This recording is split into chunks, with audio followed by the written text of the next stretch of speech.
कक्षा दसम के मेरे प्रिय विद्यार्थियों, हिंदी की कक्षा में आपका स्वागत है।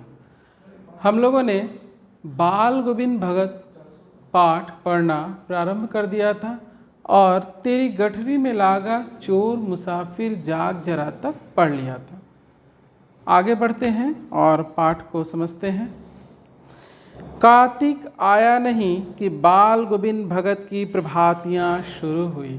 कार्तिक मतलब कार्तिक का महीना, जिसमें ठंड की शुरुआत हो जाती है और धान की फसलों को काटा जाना शुरू हो जाता है। जो फागुन तक चला करती, यानी जो वे प्रभातियाँ शुरू करते थे कार्तिक के महीने में, कार्तिक महीने से वह कब तक जाती थी? फागुन के महीने तक। इन दिनों वह सवेरे ही, कब? सवेरे ही उठते, न जाने किस वक्त जाकर वह नदी स्नान को जाते। गांव से 2 मील दूर, कितना दूर था? 2 मील दूर। वहाँ से नहा धोकर लौटते और गांव के बाहर ही पोखरे के ऊंचे भिंडे पर अपनी खंजड़ी लेकर जा बैठते और अपने गाने टेरने लगते। क्या करते वे? सुबह सुबह ही, प्रातः काल ही जाकर नदी स्नान करते और गांव से 2 किलोमीटर दूरी पर अवस्थित थी नदी।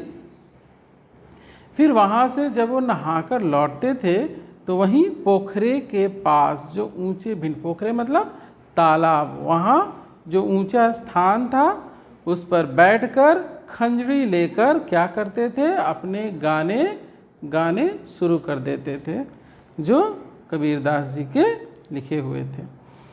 मैं शुरू से ही देर तक सोने वाला हूँ, जो आजकल की परंपरा बनती जा रही है। बच्चे देर तक सोते हैं और देर रात्रि तक जागरण करते हैं, यानी रात तक जागते हैं और सुबह तक यानी 10-12 बजे तक सोते रहते हैं और रात के 12-1 बजे 2 बजे तक जागते रहते हैं। लेकिन ऐसा बाल गोविंद भगत के साथ नहीं है। वे प्रातः काल ही उठ जाते थे, स्नान ध्यान करके अपने कार्य में लग जाते थे। उनका पहला कार्य क्या था? कबीरदास जी के गानों को गाना। और लेखक कैसे थे? देर तक सोने वाले। किंतु एक दिन माघ की उस दांत किटकिटाने वाली भोर में भी उनका संगीत मुझे पोखरे पर ले गया। अब किस महीने की वो बात आ रही है? माघ का महीना, जब ठंड ज़्यादा होती है, दांत किटकिटाने वाली, देखते हैं दांत कट कट कट कट करता है, उस तरह की ठंड पड़ रही है और संगीत का ऐसा जादू है, बाल गोविंद भगत के संगीत का ऐसा जादू है कि वह लेखक को कहाँ खींच ले जाती है? उस तालाब के पास। जो देर तक सोने वाले थे वह भी उनके संगीत के जादू में फंसकर उससे खींचे हुए वहाँ पहुँच जाते हैं। अभी आसमान के तारों के दीप बुझे नहीं थे, अर्थात तारे अभी डूबे नहीं थे, सूर्योदय हुआ नहीं था, अभी आकाश में तारे दिखाई दे रहे थे। तब वे, पूरब में लोही लग गई थी। लोही लग गई मतलब हल्की लालिमा दिखाई देना, जिसकी लालिमा को शुक्र तारा और बढ़ा रहा था। हम लोग जानते हैं कि शुक्र तारा सुबह प्रातः काल तक दिखाई देता रहता है, जब तक सूर्योदय ना हो जाए। खेत, बगीचा, घर, सब कुहासा छा रहा था। सारा वातावरण अजीब रहस्य से आवृत मालूम पड़ता था। उस रहस्यमय वातावरण में एक कुश की चटाई पर पूरब मुख, काली कमली ओढ़े बाल गोविंद भगत अपनी खंजड़ी लिए बैठे थे। कैसे? एक काली कमली ओढ़े, इतनी ठंड में भी एक कंबल ओढ़े वे पूरब की ओर मुख करके कुश की चटाई, जो कुश का आसन होता है, उस पर बैठकर वह अपनी खंजड़ी लिए बैठे हैं। उनके मुंह से शब्दों का तांता लगा था, उनकी उंगलियां खंजड़ी पर लगातार चल रही थी। गाते गाते इतने मस्त हो जाते इतने सुरूर में आते, उत्तेजित हो उठते कि मालूम होता अब खड़े हो जाएंगे। अर्थात वह अपने संगीत में इतने तल्लीन हो जाते, इतने डूब जाते कि वह उठकर खड़े हो जाए, ऐसी उनमें चीज़ें दिखाई देने लगती थी। यानी पूरी तरीके से संगीत में खो जाना। कमली तो बार बार सिर से नीचे सरक जाती। मैं जाड़े से कप कपा रहा था, किंतु तारे की छाँव में भी उनके मस्तक के श्रम बिंदु जब तब चमक ही पड़ते। यानी उस दांत कटकटाने वाली ठंड में भी उनके मस्तक पर पसीने की बूंदें दिखाई दे रही थी। गर्मियों में उनकी संध्या कितनी उमस भरी शाम को न शीतल करती। अर्थात गर्मियों में उनकी जो संध्या थी वह कितनी ही उमस भरी क्यों ना शाम हो, उसको शांत करती।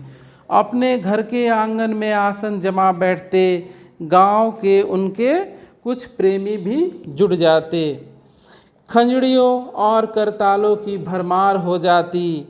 एक पद बालगोविंद भगत कह जाते। उनकी प्रेमी मंडली उसे दोहराती। अर्थात एक पद वो गाते, फिर उनके जो साथी थे जो उनसे प्रेम करते थे, अर्थात उनके संगीत को सुनना पसंद करते थे, वे भी आकर जब ताल सुर मिलाते थे तो भगत जी के गाने के बाद वो भी उनके साथ गाते थे, उनके सुर में अपना सुर मिलाते थे। धीरे धीरे स्वर ऊंचा होने लगता। एक निश्चित ताल, एक निश्चित गति से उस ताल स्वर के चढ़ाव के साथ श्रोताओं के मन भी ऊपर उठने लगते। धीरे धीरे मन तन पर हावी हो जाता। होते होते एक क्षण ऐसा आता कि बीच में खंजड़ी लिए बालगोविंद भगत नाच रहे हैं और उनके साथ ही सबके तन और मन नृत्यशील हो उठे हैं। सारा आंगन नृत्य और संगीत से ओत-प्रोत है। अर्थात उनके संगीत के जादू में बहकर सारे लोग आनंद विभोर होकर उन्हीं के साथ